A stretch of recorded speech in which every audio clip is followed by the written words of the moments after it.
Noise, let them know you're here.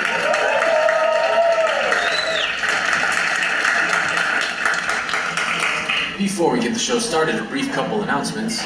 Please keep all table conversation to a low whisper throughout the entire show. We also ask that you turn off your cell phones now, as there's no recording. Very funny dude. He just was working on the set of a film that's about to come out called The Last Black Man in San Francisco, so please make it loud for Buddy Rhaming.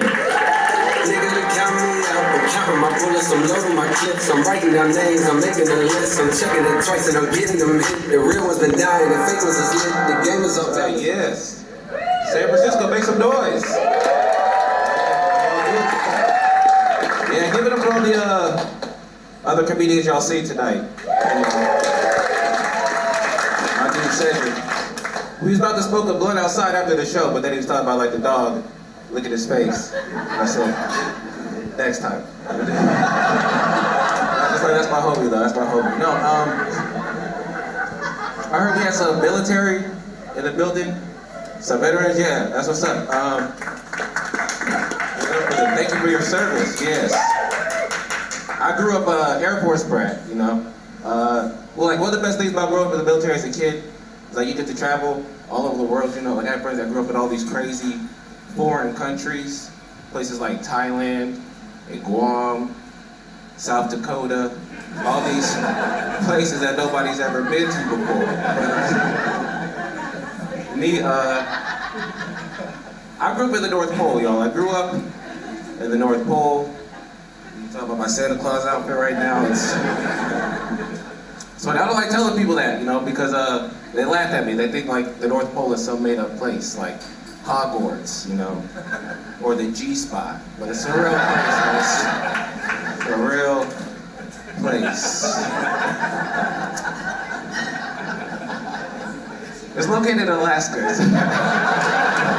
You gotta keep it moving. It's located in Alaska, y'all.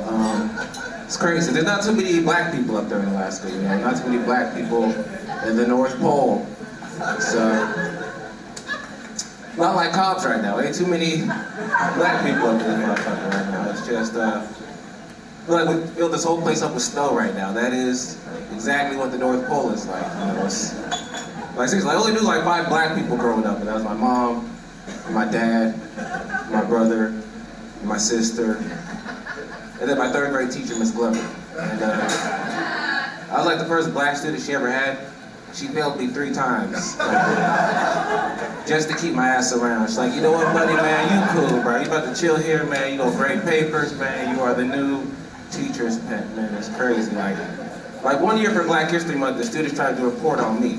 And I was like, y'all can't really do that, because I'm only 30. Like, our history goes back a whole lot further than that. It does, man. It's crazy. It's crazy. It's crazy, man. So, yeah, I had to get out of there, man. I moved out to Bill Air Force Base. It's right out there by Yuba City. I don't know if y'all know about that. Out there, Yuba City. It's not like Cobbs. You know, ain't no black people up there either, you know. It's, like if all the snow in this room just like melted away and you just replaced it with meth, just pile all the meth, just throw a whole bunch of meth up in there. That is what Yuba City is like, man. It's horrible. It's horrible. Yeah, like Carter said earlier, I was working on a movie called Last Black Man in San Francisco last year. It was, yeah, thank you for the people that seen the trailer, heard about it, and stuff like that. No, that was a dope experience. That was a cool time, because I was actually like, my first time I actually got to like stay out here in like San Francisco, you know, like be in the heart of the city. Like, I just didn't know the place I was gonna be staying at was the Tenderloin. I was like, yeah,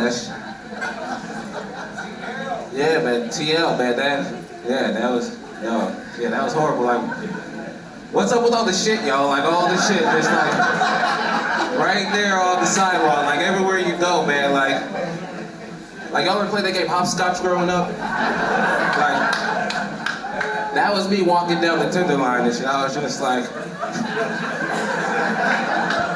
that was it. And there's a lot of drugs out there, y'all. A whole lot of drugs, man. I see this guy walking down the street and he was like high on heroin. And like, I know it was heroin because I was the person that sold it to him and shit, but like that's not the point of the story. That's not the point of the story. He was walking down the street, man, and he was like eating like food out like this dirty ass cardboard box and shit. And like he trips and he falls and like his food comes rolling out onto the ground. And tell me why this guy was eating a pigeon, y'all. He was eating himself like a raw pigeon, like raw, like feathers, beaks, and all this shit. Like don't be grossed out. Like this is y'all people. Like I'm telling you, like this is your neighbor, bro. Like y'all gonna be like, yeah, that's Friday night. That's Friday night at Jeff's, you know. Like yeah. Like he picked the pigeon up and like wiped the dirt off of it, like went right back to eating that motherfucker, bro. Like it was crazy. Like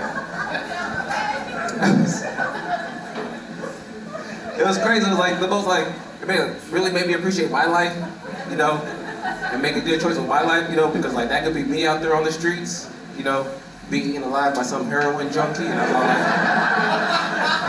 I don't really want to go out like that, man. I don't want to go out like that. I was like, who raised that fucking pigeon, you know? I want to talk to that pigeon's parents, man. That pigeon has so much potential. He's out there on the streets, man. It was crazy.